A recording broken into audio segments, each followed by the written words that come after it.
This section is sweat no more the unforgettable not to get series LGBT2 but signed with bot. Like so the link to the video will be the decision below. Go and check them out. So let's into this section 3, 2, 1. In the bustling streets of Chicago, where the wind whipped through the skyscrapers like unspoken secrets, Mark Thompson had always been the picture of certainty. He was the guy who dated cheerleaders in high school, married his college sweetheart right after graduation, and built a life that screamed stability. A cozy suburban home, a steady job in finance, and weekend barbecues with the neighbors. But on that fateful Friday night in late autumn, as rain pounded against the windows of his best friend Ryan's apartment, Mark's world tilted on its axis when a simple game of truth or dare led to a kiss that shattered everything he thought he knew about himself. Mark and Ryan had been inseparable since freshman year at the University of Illinois. Ryan, with his easy laugh and artistic flair, was openly gay, having come out during their sophomore year amid a campus rally for LGBTQ rights. Mark supported him fiercely, attending pride events and defending him against the occasional homophobic jab from their fraternity brothers. "You're my brother, man," Mark would say, clapping Ryan on the back. "Love is love, right?" But deep down, Mark never imagined those words applying to him. He was straight, always had been, always would be. His marriage to Emily was proof enough. They had been together for 8 years, navigating the ups and downs of young adulthood with what seemed like unbreakable commitment. That night started innocently enough. Emily was out of town for a work conference, and Mark decided to crash at Ryan's place after a long week at the office. They cracked open a 6-pack of beer, reminiscing about old times. The road trips, the late-night study sessions, the heartbreaks they'd shared. Ryan had just broken up with his boyfriend of 2 years, a guy named Chris who had cheated on him. "I thought he was the one." So it basically Chris cheated on him. Ooh. Oh no, he didn't. Oh. Wow. Ryan confessed, his voice cracking as he stared at the floor. Mark scooted closer on the couch, throwing an arm around his friend's shoulders. "Hey, you're better off without that asshole. You'll find someone who deserves you." As the beers flowed, the conversation turned playful. Ryan suggested truth or dare, a game they hadn't played since college. Mark laughed it off at first, but the alcohol loosened his inhibitions. "Truth," he chose on his first turn. Ryan leaned in, eyes sparkling with mischief. "Have you ever wondered what it would be like to kiss a guy?" Mark's face flushed, but he played it cool. "Nah, not my thing. I'm straight as an arrow." Ryan nodded, but there was a flicker of something in his eyes. Curiosity, perhaps, or unspoken longing. The game escalated. Dares involved silly tasks like prank-calling old professors or dancing to embarrassing songs. Then it was Ryan's turn again. "Dare," he said boldly. Mark, feeling the buzz, grinned. "Kiss me. Prove you're over Chris." It was meant as a joke, a way to lighten the mood, but the words hung in the air like a challenge. Ryan hesitated, searching Mark's face for any sign of retreat. When none came, he leaned in slowly, their lips meeting in a tentative brush that sent an unexpected jolt through Mark's body. What followed was confusion wrapped in silence. Mark pulled back first, his heart racing. "That was weird," he muttered, forcing a laugh. But inside, a storm brewed. Why had it felt so right? Ryan apologized profusely, blaming the beer, but Mark waved it off. "It's cool, man. Just a game." They switched to watching a movie, but Mark couldn't focus. His mind replayed the kiss, dissecting every sensation. The warmth, the familiarity, the spark he had never felt with Emily in quite the same way. The next morning, Mark woke with a hangover and a heavy conscience. He slipped out before Ryan stirred, driving home in a daze. Emily returned that evening, greeting him with a hug and stories from her trip. Mark smiled through dinner, but his thoughts drifted back to Ryan. Was it just curiosity, or had he been denying something all along? He pushed the questions aside, burying himself in work.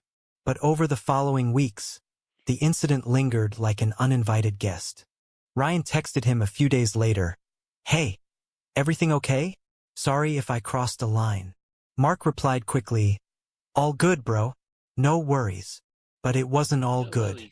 At work, Mark found himself distracted, staring at his computer screen without seeing it. His boss noticed, pulling him aside for a chat. You seem off, Thompson. Family issues. Mark shook his head. How could he explain?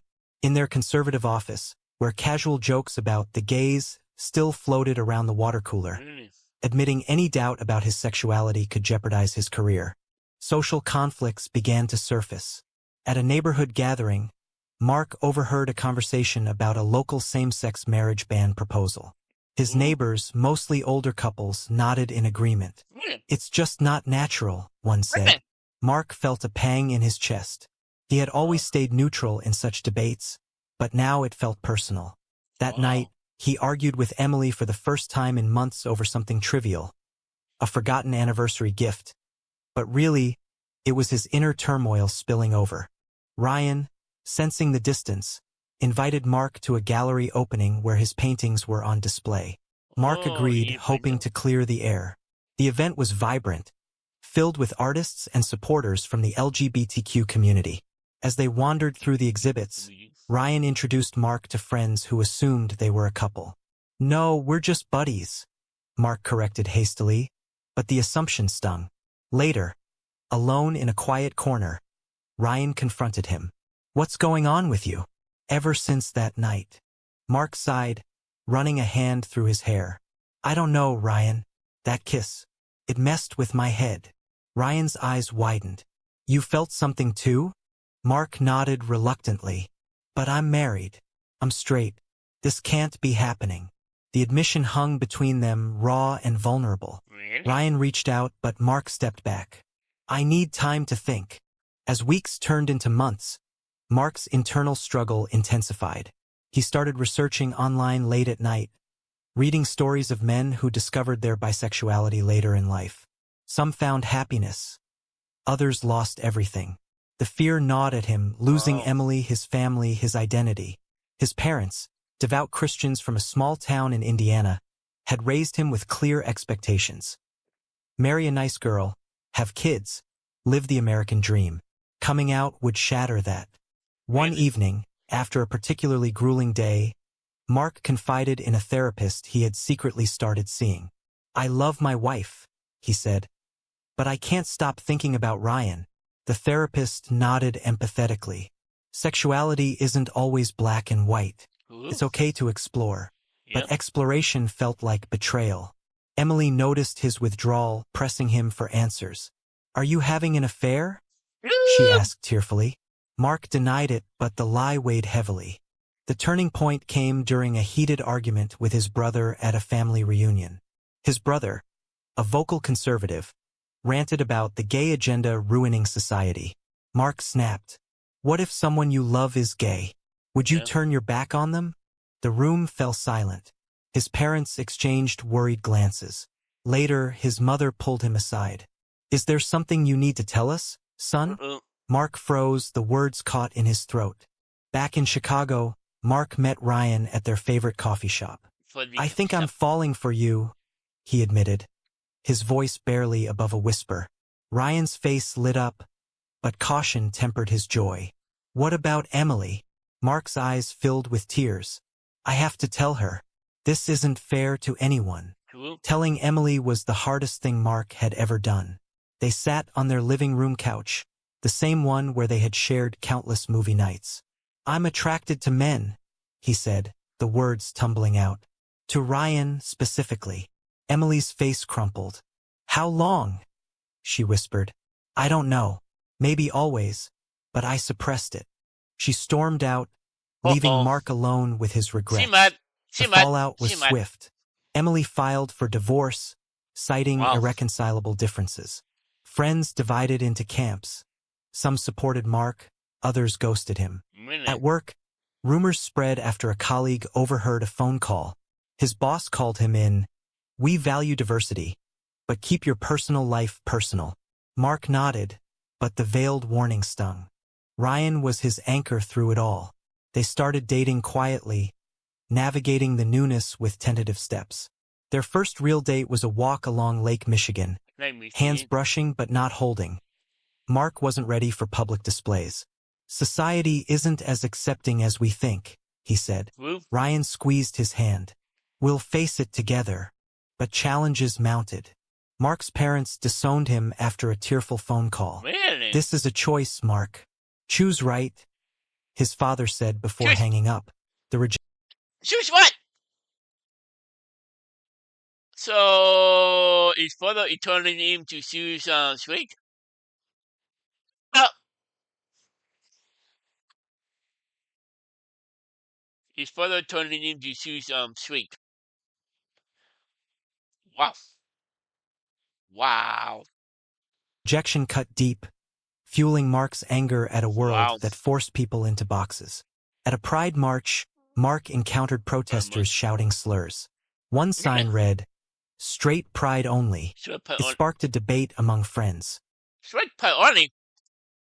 What? Don't. Was sexuality innate or influenced by environment? As their relationship deepened, Mark grappled with guilt. Had he led Emily on? Was his straight life a lie? Ryan reassured him. You were true to what you knew then. Now you're being true to yourself. But doubts lingered, especially when old friends accused him of turning gay for attention. Couldn't give her The attention. climax hit when Mark's ex-brother-in-law confronted him at a bar.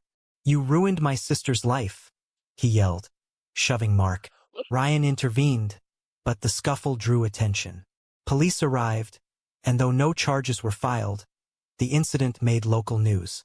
Local man comes out, sparks family feud. The headline read, social media exploded with opinions, some praising Mark's courage, others condemning him as a homewrecker. In the aftermath, Mark and Ryan retreated to a cabin in Wisconsin for a weekend. Wisconsin. There, amid the quiet woods, they talked openly. Do you regret that night? Ryan asked. Mark shook his head. It opened my eyes. But the pain, it's real. They shared stories of past crushes, realizing their bond had always been more than friendship. Really? Returning home, Mark faced a job offer in San Francisco, a fresh start in a more accepting city. But it meant leaving Chicago, his roots. Ryan was willing to go, but Mark hesitated. What if I'm not ready for this life? The decision loomed, testing their love. Months later, Mark stood before a support group for late bloomers in the LGBTQ community. I always said I was straight, he began. Until that one night. Sharing his story brought catharsis, connecting him with others who had similar journeys. Emily, surprisingly, reached out via email. I forgive you. Be happy. It was a small victory amid the losses. As Mark and Ryan built their life together, attending therapy and advocating for LGBTQ rights, Mark reflected on the societal pressures that had kept him in denial. He volunteered at youth centers, helping teens navigate their identities in a world still rife with prejudice. Yet, questions remained. Had society forced him to hide, or had he chosen ignorance? In the end, love prevailed, but at what cost? Was Mark's realization a triumph of self-discovery, or did it unfairly upend the lives of those around him? Wow. That was one no more the unforgettable not to get LGBT2 person with bad. The link to the video will be the discipline below. Go and check them out and drop a like if you like and comment below if you want to see more reaction like this one and subscribe if you're new and click the bell so you can be notified when I upload and when I post and go live in what bye.